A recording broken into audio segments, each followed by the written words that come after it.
I'm Sam Hazledine, and in this episode we are talking about purpose, and we're talking about purpose particularly as it relates to doctors.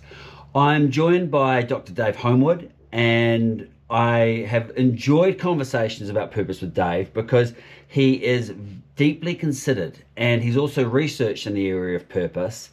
And he's gone on a bit of a journey, and it's really great to have him here to discuss it. Welcome, Dave. Thanks for having me, Sam.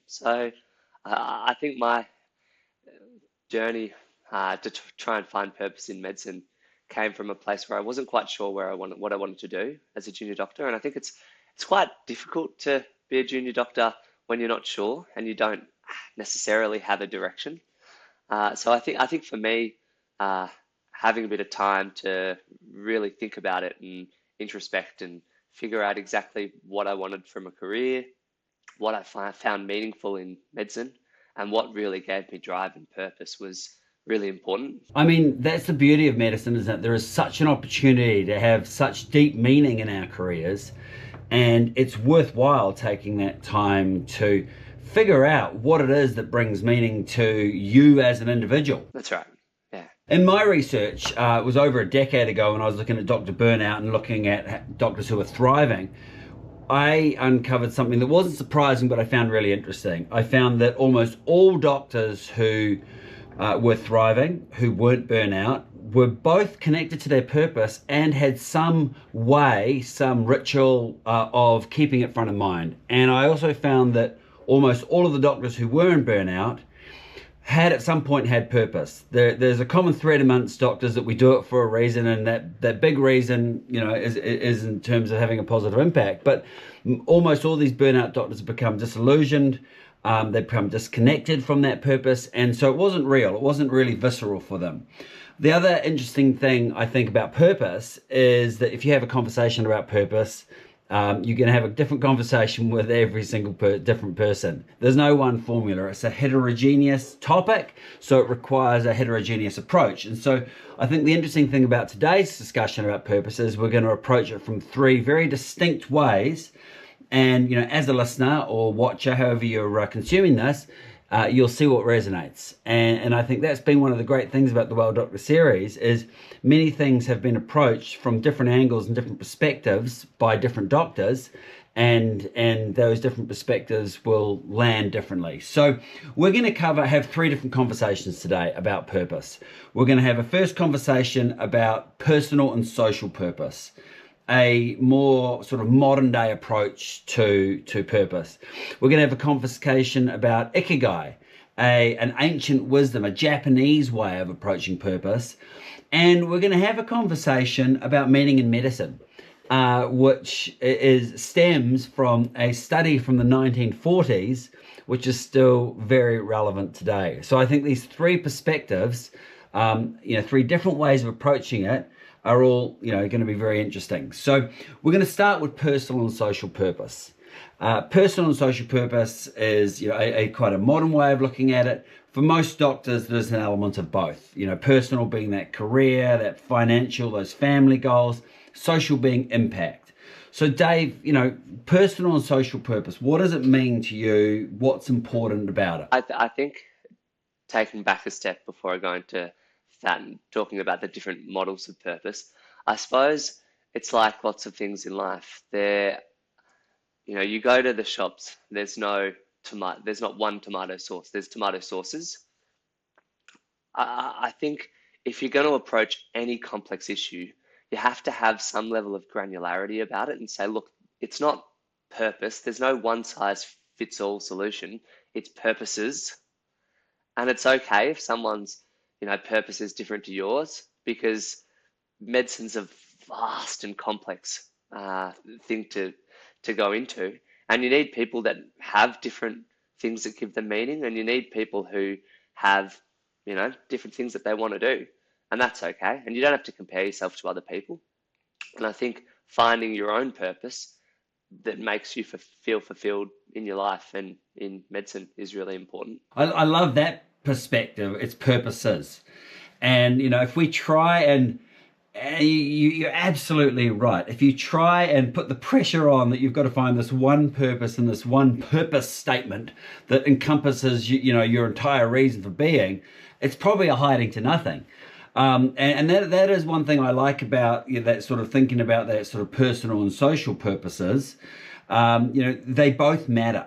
And I think that there's sometimes in medicine we can downplay the importance of those personal purposes for that higher ideal of the impact that we want to have as doctors, putting the patient first.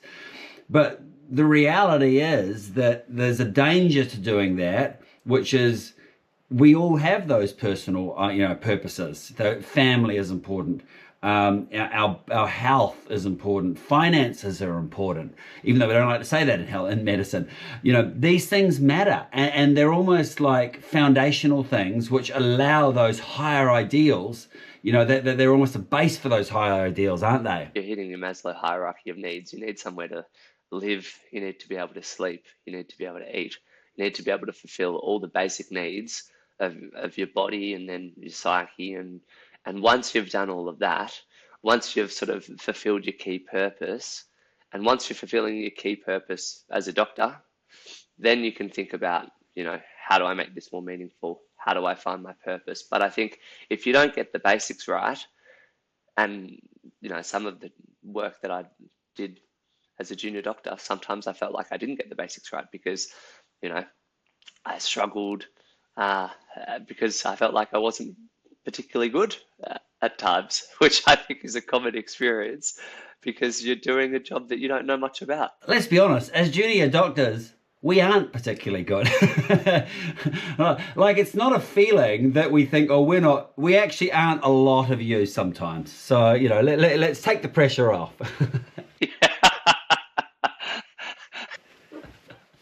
Yeah, but particularly, I sort of found every time you moved to a new job, it took three weeks to sort of know who everyone was in that department, figure out all the protocols, particularly the surgical jobs, which operations need these things done for, and who needs to know about this, and how do you book people for theatre, and all that sort of stuff.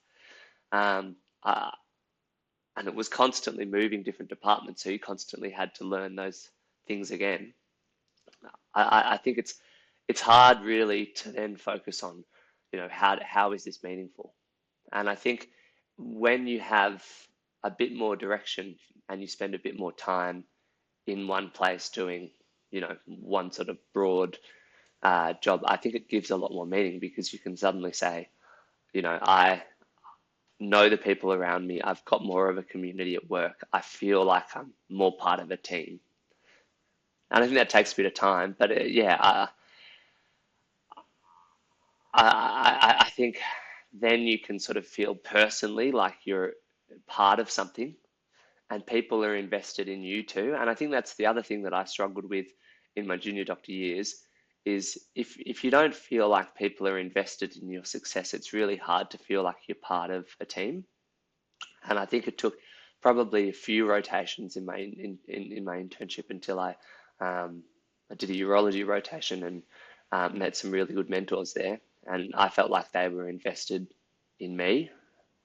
And that was really the game changer for me. Something that occurs to me as you were discussing it there is that the requirement for where we, from this personal and social purpose, over time to allow it to evolve and change.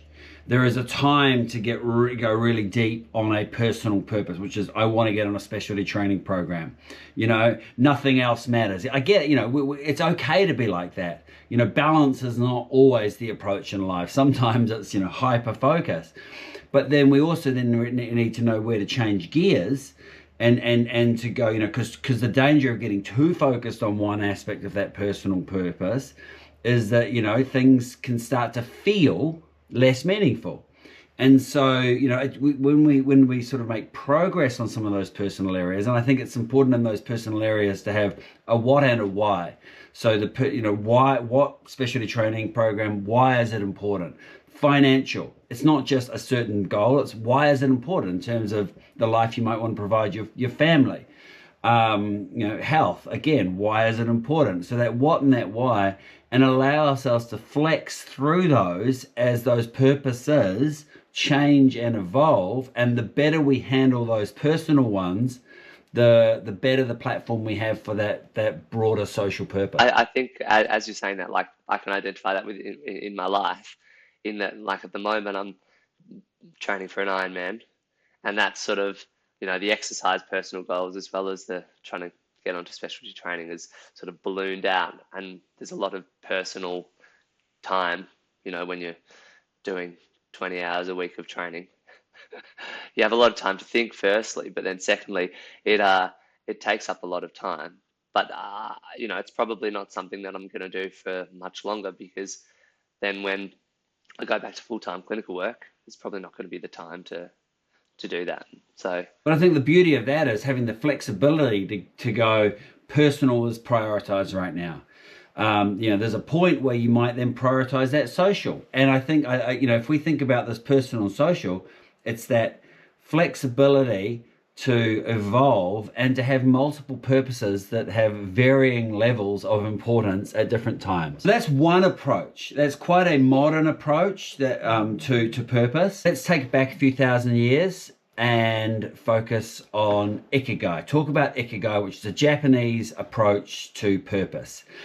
Ikigai is a Japanese term that blends two words, which are iki, meaning to live, and gai, meaning reason. So the translation is essentially a reason to live. It's a concept that encourages people to discover what truly matters to them and to live a life filled with purpose and joy. I love the fact that you brought this up when we're having our preparation call about purpose, because it's quite a different approach to this sort of social personal purpose that we've discussed before. What is Ikigai, I guess, what does it mean for you? And you may want to, actually, if you want to share the four primary elements, and how have you approached that and applied it, to finding meaning for yourself, Dave? yeah, so I read a book about this probably 4 or 5 years ago. And I think the summary of it is, if you can find something that you love, that the world needs, that you're good at, and you can be paid for, and it's the intersection of those four domains, then you can find Ikigai. Where those different domains, and there's a good figure on this, but where those domains intersect, you can find passions and missions and vocations and professions. But if you can get all four of those together at one, then you get something that really provides you everything that you need within your, again, going back to the previous model, personal and social domain, in that it balances everything that you need. And, often you can see people that are working huge numbers of hours that don't get burnt out, and it's probably because they've found that, because it's fulfilling all their sort of emotional, social, personal needs. Yeah, and how have you applied that to your career and your journey to where you are now? Because if I think about, you think about healthcare, there's obviously the needs and the getting paid for, are relatively consistent across all specialties, but it's probably more what you're good at and what you love that requires a bit more exploration. Finding something you love is really important, and that takes time and doing different things. And I think the thing that I really love is, and maybe this is part of what the world needs, but if you can do a profession where you can really see your actions causing immediate change, for me that's hugely rewarding. And to see people grateful for your input is hugely rewarding. And you can find that across lots of different domains of medicine, but I think that for me was a big decider. And something that you're good at, well, I think that just takes time and effort and hard work. But I mean, people will have, and I think that they naturally gravitate towards and that they're naturally good at. And finding that, again, it's purposes and jobs, because everyone will be good at different things. It's like people say an old thing about singing. 15% of people will be brilliant singers no matter how much work they do. 15% of people will never sing, and 70% of people will learn how to do it if they work hard. And I think what you're good at probably falls into that. If you find something you love, even if you're not naturally the most gifted person, you do enough work, you'll be right. Mm. I think a really important point with this, and I've been, recently recorded the episode about, which is very much focused on medical students and junior doctors. But the point Tom made was how important it is to not rush your career, to take a different perspective from, it's becoming a consultant as quick as I can to a medical career is a long time. And so there's definite value in keeping an open mind and not deciding on a specialty too early. Because, who knows why we like things? Do you prefer Vegemite or Marmite? Who knows why everyone has a preference, but it's from the things in the background, and there's a lot of things we like that we don't necessarily know why we do. And so, for example, I know when I was a junior doctor, cardiology, I thought cardiology would be great, but it was actually only because I'd worked with a cardiologist who was really enthusiastic and was just fun to work with. Yeah, that's it. That's it. But that's it. That's the most important thing. But I didn't necessarily want to be a cardiologist. So I had this preference that had come from just a great experience. And so, but having the ability to take yourself out of that pressure and not compare yourself to your classmates, because medicine's very step by step by step. You can very much go so-and-so's ahead of me or behind me. But actually, if we go out of that, this is not a race, and give ourselves time to try a whole lot of different things and be open-minded about them, we're probably more likely to find both what we're good at, but also, what we love. I think there's teasing apart, your career goals, your financial goals, and your life goals. And then I think that's quite important, because if you think about, what makes the most sense in terms of financial goals, well, if time to consultancy, if you delay that, you're delaying significant income potential, right? And I think if you think about it from a first principles thing, that's probably the only reason to rush. Because otherwise, if you rush the wrong thing, you've probably got, say your career is 40 years, you've got 35 years of doing something you don't like, right? And so if you say, well, look, the difference in a registrar wage and a consultant wage is maybe 200 grand, and you spend 3 years finding something you love. If you say, right, well, if it's gonna cost me 600 grand to have an enjoyable life ongoing, and I'm not necessarily going into financial hardship to do that, why wouldn't you just delay until you find something you like? Yeah, exactly. I mean, that was the whole premise that I started MedRecruit on, was you could see all these junior doctors rushing and getting disillusioned because they were just locking into things early. And I was just like, maybe if you just help people just take a break, try a few different things out, find what you love, because it's that whole point of you've got a 35-year career, you may as well be doing something you love and that you're good at, living that Ikigai, rather than I just happen to, from the 16-year-old decide I want to be X, and I've worked my ass off to get on this training program, and I've never looked up, I've never even considered alternatives. That taking that time is just so important. I mean, I know a few people who are professional private assistants now who they rushed through uni, they rushed through the junior doctor years, they got onto specialist training programs, and then they stopped partway through and went, nah, I hate this.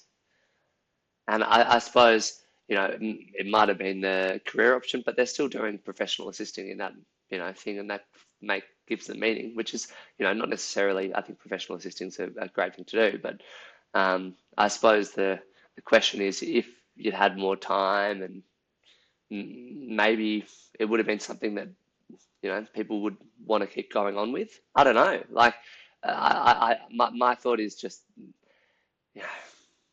there's plenty of things that people rush in life, but I think this is probably not one that does well with rushing. Absolutely, because the opportunity exists to find what you love, what the world needs, what you're good at, and what you get paid for. Like, as for doctors, that's really achievable. I think we're very privileged to, yeah, you've got the what you can be paid for and what the world needs generally. Um, and with a bit of training, you've got the what you're good at. And I think you really just need to find what you love. And that often takes a bit of time and a bit of working in different places. And if you put pressure on yourself, you're probably never going to find it. So, uh, yeah, I think it's something that's worth taking a bit of time and just it's again and its purposes. Everyone's got to love different stuff, and that's great. I really like the way you take what is quite a big thing and actually hone it down to one thing. The three will take care of themselves. Find what you love, and you're good to go. Love it. So that's the second thing, Ikigai. We're going to now take a step probably forward because we were in ancient wisdom there. We're going to head to the 1940s and talk about meaning in medicine. You mentioned a study from the 1940s about what gave meaning to work, and it's been something that you learned at medical school and has been really useful and a really useful framework to think about bringing meaning to your work. So do you want to talk about that? Yeah, so it was something that I just remembered from the sort of back of my mind from first year med school, and we had a few lectures in the public health section of uni. It was about the Whitehall study, and that was an observational study where I think there was a whole lot of stuff pulled out about cardiovascular risk factors and other things. But one of the things that they looked at was what gives people a meaningful or a feeling of meaning in their work amongst the different populations in this study. And there was four key things that they pulled out, and they were completion of tasks, specifically completion of whole tasks, mastery of skills, autonomy within your professional and personal life, and justice, which is all about fair treatment and equality and equity.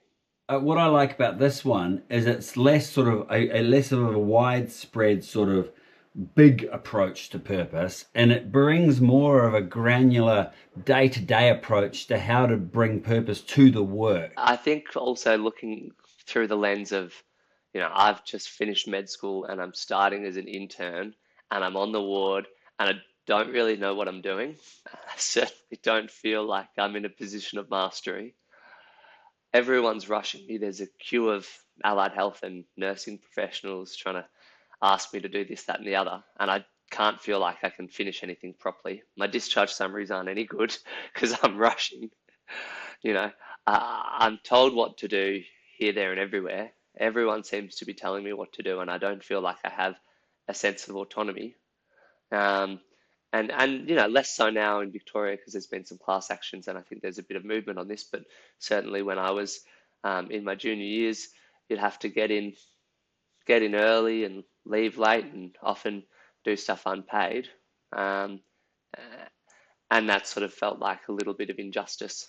So I think you sort of get 0 from 4. So you got 0 from 4. So what can you do with those 4 things in mind to actually bring that purpose, that meaning to your day-to-day work?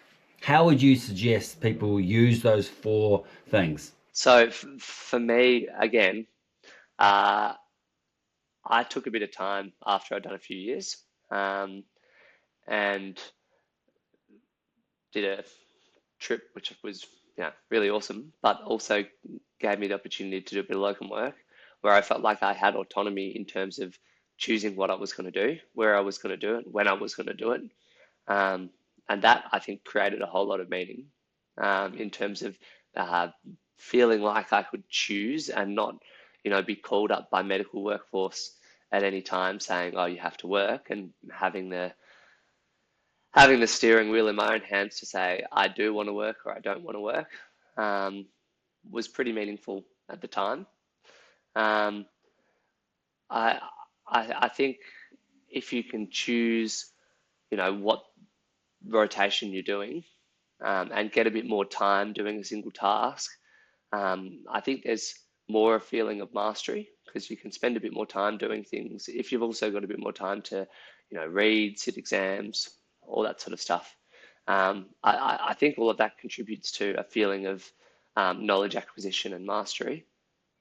Obviously, you're not going to get to a consultant level of knowledge or skill set, but I think just feeling like you've really got the basics well controlled and you can be on call and confident with all the stuff that's going to be coming at you is a good feeling. Also, I think if you're in a position where you can take a bit of time if you need it and you're not necessarily contracted in to do a year of work, then I think you feel like you can probably complete tasks, because you can take a bit more time. That's okay, and you don't feel necessarily like staying late is an awful thing, because you're not necessarily you don't have the same amount of mental and physical and emotional fatigue. Yeah, and I also think generally the work that I did when I was locuming is the contracts are set up in a pretty just way that focuses on doctors' autonomy and justice. So I think you generally are paid reasonably, and there's a good level of remuneration. So I think it covers that as well. I mean, so that's definitely an approach, but I was thinking, in terms of day to day, if that's not a path someone wants to take, just shining the light on these 4 pillars is probably quite useful. So just going, okay, because if you take, as a junior doctor, you may be going, I'm not finding much meaning in my work at the moment. So just taking a step back and going, actually, well, then maybe this is why, I'm not getting my tasks completed. I don't feel like I'm mastering anything. I feel like I'm at the beck and call of everyone, so I have no autonomy, and it just isn't fair. So justice, and so even just having those 4 filters is a useful way to go. Okay, if I want to master my day, essentially, what can I complete? How can I bring some focus to the things that I am getting done? What is a skill that I'm working on? So rather than focusing on the vast array of skills that I don't have, what have I learned? What are the 1 or 2 that I'm actually getting good at? I used to love being the guy who could get called in to do difficult lines. Putting a lively line in is the lowest of the lows of the skills, but I was really, really good at it. So I felt something good about it. Yeah, that's it. Yeah, I mean, I had this. I'll there's a few things for that for me. I remember in my 2nd year out as a doctor, I think the completion of tasks thing, you get to a stage where you go, what's important and what's not important, right? And if you can say these things are you can triage well and say this is the stuff I actually need to do, and this is the stuff that can wait. And you complete the tasks that you deem and triage to be important for patient care, and you do that really well and complete those really well, then you can say, look, these other tasks, they can wait. And I think then you can focus on like, these are the tasks that are actually important. So there's I mean, again, in a lot of these conversations in this series, mindfulness has come up, but there's a mindfulness to it. There's a completion of not all tasks, but what matters. There's a mastery of not everything, but let's bring the focus to the few, the few that I should be able to master and am mastering at my stage in my career. From an autonomy perspective, not like bring that internal locus of control, not I'm at the beck and call of everyone, so I feel like I have no autonomy, but within that, what do I have autonomy? How can I manage my day? How can I structure it? And then justice, as you say, that is moving in the right direction in healthcare. And it's also about like, how can you treat those around you fairly? I think if you can model a behavior, you know, it's it's one of those things. I remember I was told this in sort of like a start of intern teaching, and I thought, I'm not sure if I believe this, but you can lead from anywhere in a team.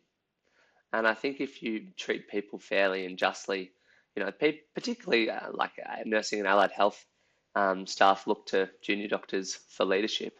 And I think if you can be a just leader and treat people fairly, that's really important. Yeah, I mean, you're right. Medicine is hierarchical. It is also a team. But, doctors are in a position where they will always be able to demonstrate some form of leadership.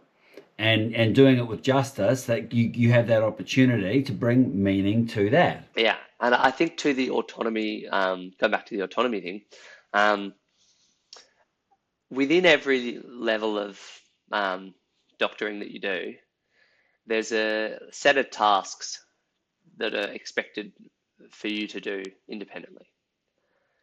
And I think if you focus on doing those well and doing those autonomously, that's really important.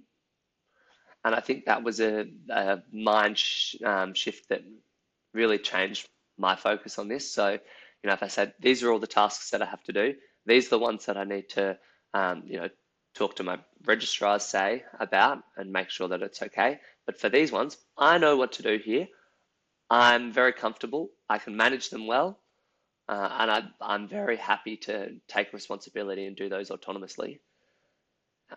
That also gave a lot of meaning because it also felt, going back to the mastery of skills, like I was mastering these basic like ward management things. And yeah, that then added to meaning. Going to the mastery of skills thing, I remember similar to what you were saying, I did a course on ultrasound guided cannulation. And particularly when I did ICU term, doing like art lines and central lines, yeah, I thought it was the best thing ever because I could cannulate any line on the ward, would bring around the ultrasound, and patients thought it was amazing. Yeah, it's the one thing you were good at. Yeah, yeah. But that's okay. And I think, and I'm saying that jokingly, but I think that's the thing as a junior doctor to think about is find those one things, find the few things that you really are good at and actually celebrate that as opposed to beat yourself up because you can't do everything else. Being mindful. I think that's such a way. Is there anything else you'd want to add to this part of the conversation? I think it's been a really good discussion. I think, as you said, the main thing is trying to focus on the different domains. And when you're feeling like, gee, I'm not feeling good about work, I don't feel like I've got any meaning here, or I don't want to go into work, I think trying to think about it through the different domains of, is it because, I feel like the work that I'm doing isn't good? Do I think I'm, not learning anything and gaining mastery? Is it because I don't have any independence or autonomy? Do I feel like things are unfair? Is it just something I don't love? And then how can you address it? But the first step is identify what the root cause of that is. And then think about, is there something that you can do to change that or improve it or, mitigate it at least? And then, try and do that. I think that if I had been told that, day dot of internship would have helped a lot, I think. I agree, would have been useful. Look, I really love this discussion, Dave. I think purpose it's such an interesting topic, but it's also can be such a broad topic. So where do you start? And I love the way that we've just gone, let's approach this from 3 different ways. Let's approach it from a personal and social purpose, that Maslow's hierarchy of needs. Bring meaning to actually the base of the pyramid so that we can get to the top of the pyramid. Looking back thousands of years to Ikigai, finding what we love, what the world needs, what we're good at, and what we can get paid for. And actually the great thing about medicine is it really all boils down to what we love, because the other 3 take care of themselves. And that's a good way to approach a career. And then, how do we bring meaning to our day to day? Completion of task, mastery, autonomy, and justice. And the importance of a mindful approach to that so that we can focus on the wins, not just the vast array of things that we could perceive as losses. I think it's been so useful. And I think, particularly for doctors, I believe, and my research and everyone else's research supports, the importance of purpose in what we do. It's a tough job, and purpose is one of those things that can, immunize, but can really help us through what is a challenging but also a very, very meaningful career. I think the last thing for me is I remember I was doing a neurosurgical rotation as a junior doctor, and we had to sit down with the head of unit who used to, sit down and have a chat, see how everyone was going. She's lovely, and she said something that at the time I thought was a bit of a joke, but I think there is actually a whole lot of important meaning behind it, which was that she said, work-life balance is easy. Do something that you love, and your life will be good. Which I think from her perspective was she works a lot. But she basically said, do something you love. Anything that you don't love, if you're doing a job that's well remunerated, you can pay people to do. Whether that's, cleaning around the house, childcare, whatever it is. If you find things that you'd rather, when you get home, do enjoyable things with your family and not have to clean. Um, that I think has been a bit of a frame shift for me now, thinking about it years and years later, particularly through the lens of Ikigai, where if you do just focus on a job and a career that you love, then it will bring a whole lot of meaning to your life. And if you focus on, in your personal life, on doing things that you love, if you have the financial capacity to, maybe get some help with things that you don't love, given that time's so precious, particularly if you're doing a fair bit of work. I think that's such a great thought to leave people with, which is a very practical, granular approach to actually, purpose is not just what we're doing, it's also what we're not doing. And I think that's a really, with not doing the things we don't love, the things that fill us up, doing the things that we do love that only we can do that do fill us up. I think it's a great final thought. Have you got any other final thoughts you want to leave people with, Dave? Probably that, as your time is incredibly valuable. You only have so many minutes in a day, so many hours in a day, and I think if you put it in a spreadsheet and broke it down and said, I'm spending this amount of time doing things that I love and this amount of time doing things that I don't love, how can I readjust this to improve the architecture of my day? Whether that be, shifting things around in terms of responsibilities, or maybe paying someone to do something that you don't love. If you really love your work, and you can work an extra half an hour, maybe see an extra patient, particularly as a consultant, if you can see an extra couple of patients in your clinic, and then, you take your family out for a nice dinner and the house is clean. We can overcomplicate it, but we can also keep it pretty simple, can't we? Yeah. Thank you, Dave. This has been a fantastic discussion. I'm sure anyone listening or watching has found it interesting to come at purpose from a different perspective. The final, for me, the big takeaway is we're not talking about purpose. We are talking about purposes, and that flexibility to flex where we need to bring meaning to our lives, to our careers, and to our days is something that's so important. The other thing, sorry, Sam, was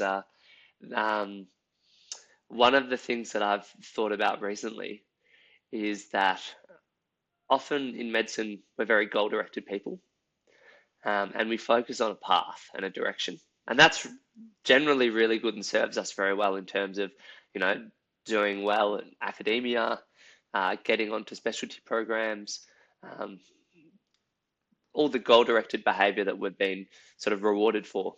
But I think often um, it doesn't serve us so well when we're trying to find a meaningful life, probably because the path doesn't necessarily create meaning. And maybe it's more useful to focus on a process.